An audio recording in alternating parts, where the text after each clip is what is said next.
Hello everyone. তো আজ আমি তোমাদেরকে দেখাচ্ছি আমি জিম থেকে আসার পর আমি কী নিই। তো নর্মালি 1 সপ্তাহ ধরে আমি নর্মালি ক্রিয়েটিন নিয়ে জলে গুলে খেয়ে নিতাম। তো কিছু কিছু যে ইউটিউবার আছে যারা জিম করে তাদের থেকে আমি জানতে পেরেছি যে একটু যদি মিষ্টি হয় তাহলে নাকি বা কার্ব হয় তাহলে নাকি বেটার অ্যাবজর্ব হয় ক্রিয়েটিন বডিতে। তো এইটা তো আমি জানি না, তখন আমি কি করব?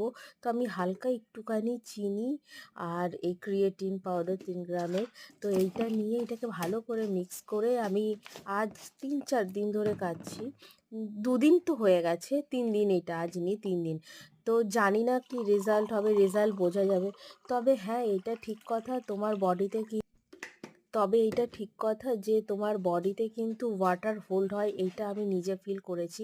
কারণ আমি মোটামুটি একটা হালকা ফুলকা ডায়েটে আছি, যেখান থেকে আমার নর্মালি ওয়েট কম হয়ে যায়, কিন্তু এখন দেখছি ওজন যেইকা সেই আছে। কিন্তু একটু আমার ফিল হচ্ছে যে হয়তো আমার ইনচেসে কম হচ্ছে। তো আজকে লেগ ওয়ার্কআউট ছিল।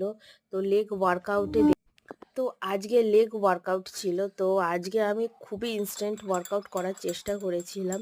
মাঝে একটু মিস্টেকও হয়ে গেছিলো। তো এটাকে খুব ভালো করে মিক্স করে নিচ্ছি। মিক্স করে খাবো। এইটার আমি এর আগে শুনেছি যে এটার টেস্ট একটুখানি মশলা স্পাইসের মতো।